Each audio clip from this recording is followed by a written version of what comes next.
Assalamualaikum warahmatullahi wabarakatuh. Salam sejahtera bagi kita semua. Tapi pun, Ya, Bu. sistem pengawasan harus dibentuk dengan tujuan mulia, bukan mengada-ada. Fungsinya pun harus dijalankan demi menjaga keseimbangan. Salah satunya Badan Pengawas Pemilu yang bertugas mengawasi jalannya demokrasi agar sesuai dengan legislasi. Bawaslu sebagai pengawas pemilu di setiap tingkatan harus berani mengambil keputusan jika ada pelanggaran. Perlu sikap tegas untuk menjadi pengawas. Perlu kewaspadaan agar tidak kecolongan terhadap maraknya money politik yang merusak demokrasi yang masih marak terjadi di negeri ini. Saya Atma Fuji Izati, inilah Bincang Demokrasi.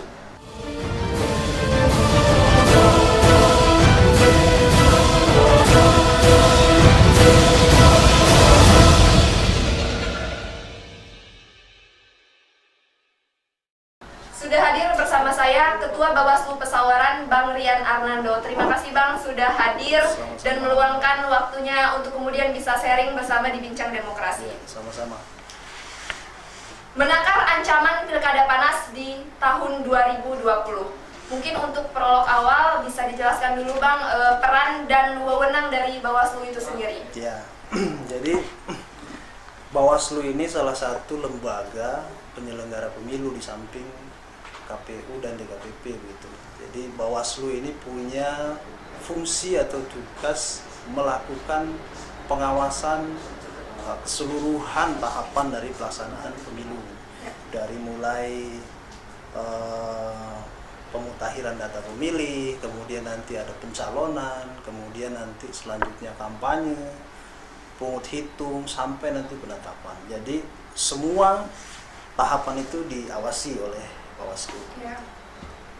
Kemudian pelanggaran-pelanggaran apa saja sih Bang yang biasa dilakukan jika kita merefleksikan dari pemilu-pemilu sebelumnya gitu? Ya. Kalau dalam catatan kita Bawaslu Kabupaten Pesawaran selama pelaksanaan Pilgub 2017 itu tidak kurang dari 11 pelanggaran. Jadi ada satu laporan kemudian 10 temuan dari kita gitu. Yang dia jenis pelanggarannya macam-macam. Ada yang dia administrasi, kemudian ada yang dia netralitas ASN begitu, kemudian dia ada pidana pemilu. Sejauh ini yang ada di kita yang ditangani oleh Bawaslu Kabupaten Pesawaran itu tiga pelanggaran. Hanya 3 pelanggaran itu ya Bang ya? Pemerintah pusat dan DPR RI ini sepakat menghelat pemilihan kepala daerah atau pilkada pada Desember mendatang. Pesta rakyat ini kita ketahui betul mengalami penundaan dari rencana awal 23 September ya Bang ya, kemudian berubah menjadi 9 Desember 2020 ini. Akibat dari dampak COVID-19 yang kian mengganggu stabilitas nasional, baik itu di bidang ekonomi, politik, ketenagakerjaan, kesehatan, dan lain sebagainya. Idealnya, pelaksanaan pilkada itu harus mempertimbangkan kepentingan substantif dari rakyat pemilih gitu yang sedang bertaruh dengan keselamatan jiwanya pada pilkada sekarang ini. Yeah. Nah, keputusan kolektif lembaga terkait dalam memutuskan penyelenggaraan pilkada pada Desember mendatang ini tentu akan memicu praktik-praktik seperti electoral fraud atau kecurangan pilkada dan electoral malpraktik karena memaksakan rekayasa pemilu normal seperti pemilu sebelumnya pada pilkada seperti di masa sekarang sedang menghadapi bencana begitu. Yeah. Dan bencana ini juga bencana bukan hanya terjadi di Indonesia, tapi bencana global yang menimpa seluruh dunia termasuk Indonesia. Nah, apa sih sebenarnya yang menjadi ancaman di pilkada di 2020 ini? Pertanyaan saya mungkin akan berangkat dari sini, Bang. Yeah. Apakah anomali dan resisi demokrasi akan terus menggelinding dan akan terus menghantam pada pilkada di 2020 ini, begitu. Sejumlah indikator tentu akan menguatkan asumsi saya, seperti diantaranya, misalkan dengan maraknya money politik, kemudian black campaign, dan buzzer politik. Nah, dari bacaan itu tadi, kita melihat bahwa ini sangat mengancam yang namanya kualitas dan proses demokrasi serta pilkada itu sendiri. Begitu. Nah, lalu apa sih Bang strategi-strategi jitu dari Bawaslu untuk kemudian bisa meminimalisir adanya kecurangan-kecurangan yang kita khawatirkan ini? Ya, jadi yang pertama memang yang perlu dicatat, potensi pelanggaran itu bisa terjadi walaupun pilkada ini di tengah pandemi atau dalam keadaan normal, itu yang pertama. Jadi bisa saja terjadi begitu. Artinya 50-50, artinya bisa di tengah pandemi bisa terjadi, tidak ada pandemi, posisi normal juga potensi pelanggaran itu bisa terjadi. Itu yang pertama poinnya. Kemudian yang kedua, memang kami kemarin ada rakor dengan Kemendagri begitu tanggal 5 Juni. Jadi Menko Polhukam, kemudian Mendagri, KPU RI, Bawaslu RI, beserta juga KPU dan Bawaslu yang daerahnya ada pilkada itu sudah ada rakor begitu pertanggal 5 Juni kemarin begitu. Jadi poin rakor itu adalah melanjutkan tahapan pilkada yang terhenti. Jadi terbitnya Perpu 2 2020 itu yang pelaksanaan pilkadanya tanggal 9 Desember itu ini diteruskan atau dilakukan. Nah, ini adalah langkah optimis begitu yang diambil oleh pelaku-pelaku elit politik, kemudian juga pelaku yang dalam konteks pemilu begitu, untuk meneruskan proses tahapan pilkada yang terhenti begitu. Tadi yang saya sampaikan di awal adalah terkait dengan pelanggaran itu potensinya sama saja.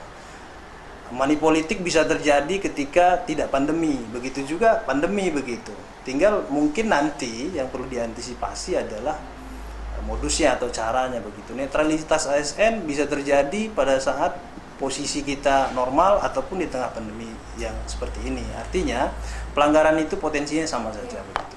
Nah, kemudian bila ditanya kepada kita Bawaslu, langkah-langkah apa yang kemudian akan dilakukan untuk melakukan penekanan atau minimalisir terjadinya pelanggaran tersebut ya. Kita sedang berjalan ini namanya SKPP, jadi Sekolah Kader Pengawasan Pemilu. Di Pesawaran ini jumlahnya ada sekitar 20-an begitu. Ini salah satu juga terobosan dari Bawaslu dalam rangka itu begitu. Karena memang selama masa pandemi ini kan kita daring semua begitu ya. Jadi tidak bisa kemudian kita menyerah dengan keadaan. Akhirnya juga dilakukanlah itu sebagai langkah atau upaya kita dalam rangka meminimalisir begitu terjadinya pelanggaran. Itu yang pertama. Jadi terobosan yang sudah dilakukan adanya SKPP daring tersebut. Kemudian yang kedua, fungsi Bawaslu ini di samping juga melakukan pengawasan, itu ada pencegahannya. Nah, pencegahan ini nanti akan kita lakukan begitu. Misal kita terkait dengan money politik, kita sama-sama bersurat dengan nanti calonnya siapa, bersurat untuk kemudian kita menghindari atau tidak melakukan money politik sebagai edukasi kepada masyarakat, membangun pilkada ini secara bermartabat agar demokrasi di bumi Pesawaran ini lebih baik, harus kita hindari yang begitu-begitu. Jadi harus berani. Nah, itu pencegahan. Ketika pencegahan sudah dilakukan, kemudian dilakukan pengawasan oleh jajaran kita, kemudian masih terjadi begitu, ya mau tidak mau penindakan pelanggaran akan dilakukan begitu. Nah, itu adalah langkah-langkah yang akan kita lakukan begitu dalam menyambut tahapan pilkada yang nanti akan segera dilanjutkan begitu. Oke, karena begini Bang, pilkada yang akan digelar di tengah pandemi seperti pilkada di 2020 ini pilkada yang tidak biasa begitu ketika kita mereview atau merefleksikan dari pemilu-pemilu sebelumnya. Betul. Nah, tentu menurut saya jika ini tetap dilanjutkan, ini pandangan saya secara pribadi ya Bang ya. Yeah. Jika ini tetap dilanjutkan, saya kemungkinan bisa berpendapat bahwa pilkada di tahun ini merupakan produk dari cacat demokrasi. Artinya menurut pandangan saya, pilkada ini kan seharusnya juga bisa melihat dari substantif dari kondisi pemilih itu sendiri. Karena ini sangat beresiko Bang ketika ini tetap dilanjutkan. Karena tidak ada yang bisa menjamin, meskipun kita masuk sekarang di era kenormalan baru atau new normal, tidak ada yang bisa meramal atau menggaransi bahwa di bulan Juni ini pandemi COVID-19 ini segera berakhir begitu. Nah, meskipun begitu, artinya menurut saya secara pribadi pilkada ini juga sangat berisiko. Poinnya Bang, rakyat bukan menolak dengan diselenggarakannya pilkada di Desember ini, bukan menolak, tetapi saya rasa rakyat hanya membutuhkan masa adaptasi yang cukup untuk melanjutkan tahapan-tahapan yang sebelumnya tertunda setelah status darurat bencana di Indonesia ini dicabut gitu. Gimana tanggapannya Bang? Ya, tadi di awal juga seperti yang saya sampaikan bahwasanya hasil rakor dengan Mendagri dan Menko Polhukam itu menyatakan bahwasanya 9 Desember ini adalah langkah optimis yang diambil begitu. Bahwasanya kita sebagai bangsa dan negara ini siap untuk menghelat pelaksanaan pilkada begitu. Ya. Jadi ini kan sejarah baru pilkada di tengah pandemi begitu ya. Dan orang yang melakukannya adalah pelaku sejarah. Kita tentu terchallenge begitu, tertantang dan kita Bawaslu sendiri begitu siap begitu, sikapnya siap untuk melakukan pengawasan di masa pandemi ini. Ini juga tentu tidak serta-merta begitu Kapul ini pelaksanaan melanjutkan tahapan pilkada ini tentu dirumuskan dengan sebaik-baiknya. Yang pertama, skenario pelaksanaan pilkada yang akan berlanjut itu memperhatikan standar kesehatan di tengah masa pandemi ini. Skenario kesehatan sedang digodok antara KPU, kemudian dengan gugus tugas, kemudian dengan Kementerian Kesehatan. Mau seperti apa nih formatnya? Nah, kita tinggal tunggu saja. Misalnya begini, kegiatan yang dihindari adalah kegiatan mengumpulkan orang begitu, karena ini kontra begitu dengan social distancing, kemudian dengan anjuran pemerintah di rumah saja begitu. Nah, bisa jadi nanti kita tinggal tunggu PKPU-nya bagaimana pelaksanaan kampanye ini begitu. Apakah ini dibatasi hanya nanti mungkin 5 atau 10 orang atau 15 orang dengan jarak yang diatur 1 meter begitu.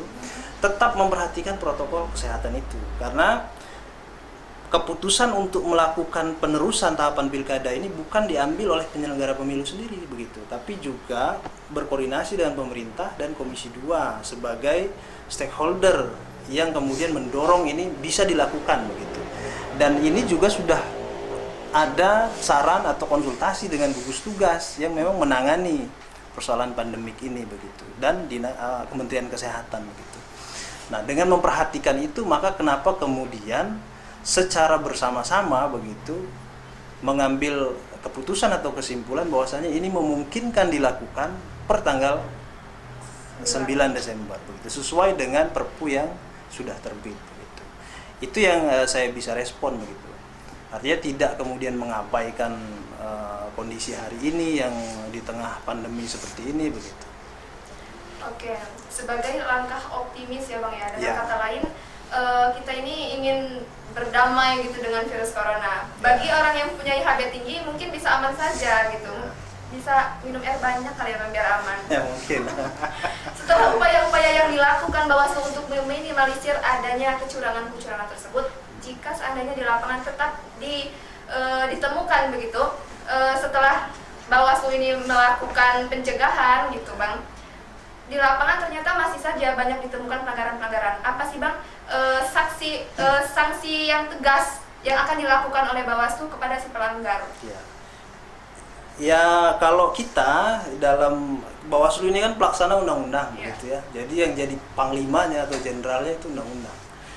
Jadi tidak bisa kemudian kita keluar dari track yang sudah ada. Artinya undang-undang itu kita tidak bicara kemudian kepentingan kita Bawaslu atau kepentingan partai politik atau calon atau masyarakat maunya seperti apa, kita tidak bicara di situ, tapi yang kita ikuti adalah undang-undang itu begitu.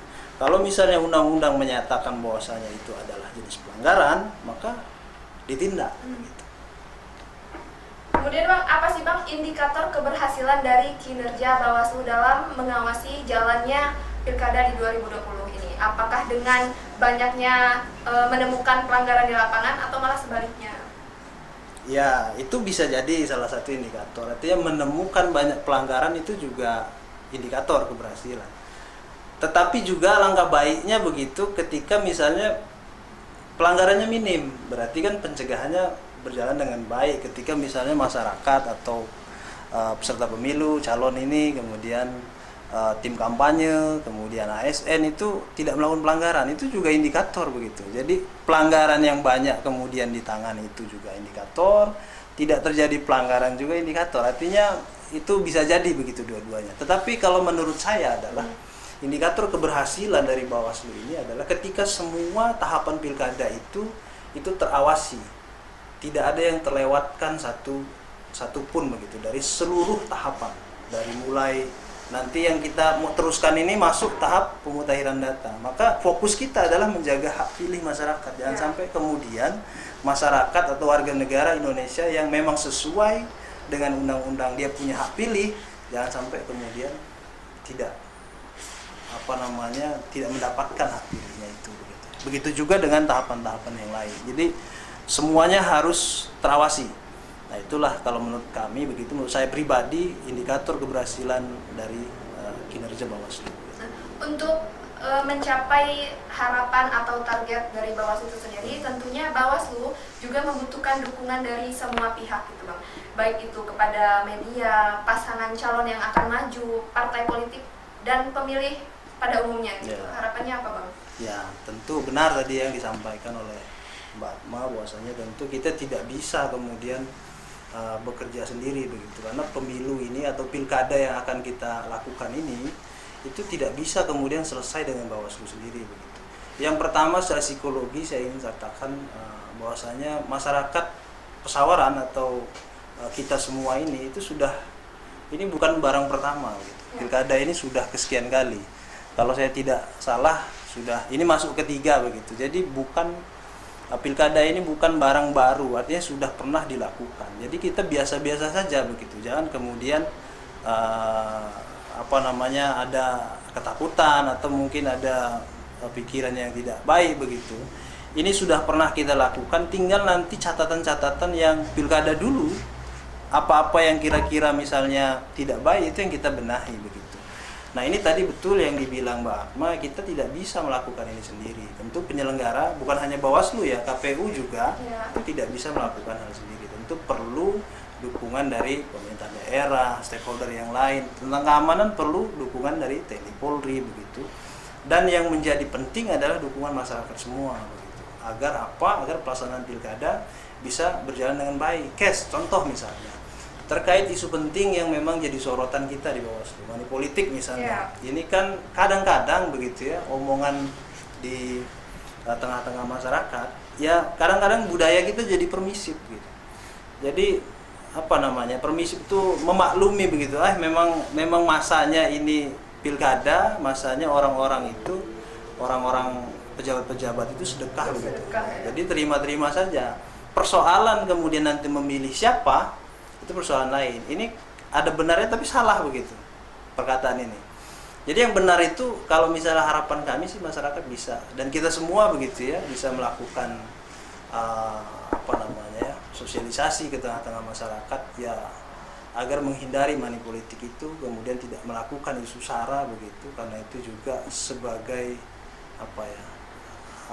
titik awal lah perpecahan. Untuk apa kita kemudian memilih pemimpin tetapi pilkada berjalan tapi nanti kita sesama masyarakat tetangga kita jadi tidak seenakan hanya karena berbeda pilihan. Nah, kedewasaan berdemokrasi ini harus tentu kita bangun bersama-sama. Tidak bisa hanya Bawaslu selaku lembaga pengawas, kemudian KPU selaku lembaga penyelenggara, tetapi juga kita semua masyarakat Bumian dan Jama.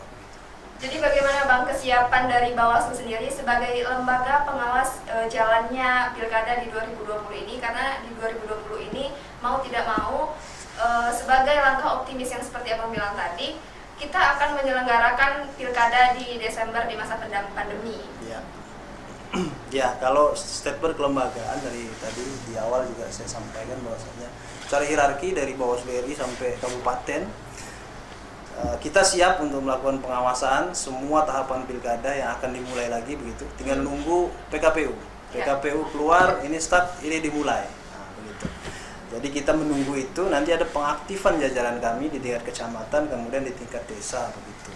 Yang perlu jadi catatan bahwasanya nanti ini juga sedang kita lakukan restrukturisasi anggaran, karena tentu tadi memperhatikan standar kesehatan atau prosedur kesehatan. Ya. Tentu dalam melakukan pengawasan interaksi dengan orang begitu. Jadi jajaran kami tentu harus juga memperhatikan itu, dilengkapi dengan APD begitu. Barangkali nanti bila memungkinkan anggaran itu harus dilakukan rapid test dulu. Jangan-jangan nanti malah ada pengawas pemilu yang ternyata misalnya positif, misalnya nggak tahu di mana kenanya, nah agak repot nanti. Nah, jadi yang pertama adalah memperhatikan itu, dan kita sudah siap restrukturisasi anggaran untuk pengadaan APD dan lain-lain. Kemudian penerapan prosedur kesehatan di jajaran kami ini juga akan dilakukan. Jadi artinya Bawaslu sebagai badan pengawas ini betul-betul sudah siap ya Bang ya menghadapi Pilkada di 2020. Siap. Oke, semoga apa yang menjadi harapan dari Bang Rian Arnando selaku Ketua Bawaslu Pesawaran bisa terwujud, dan untuk pemirsa Unix TV semoga kita bisa bersama-sama bersinergi untuk kemudian bisa melakukan pengawasan di tempat kita masing-masing.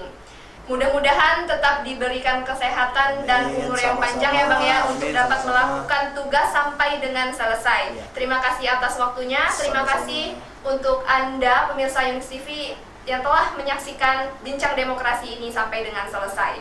Saya Atma Fuji Izati beserta tim kru yang bertugas pamit undur diri. Sampai jumpa. Wassalamualaikum warahmatullahi wabarakatuh. Waalaikumsalam.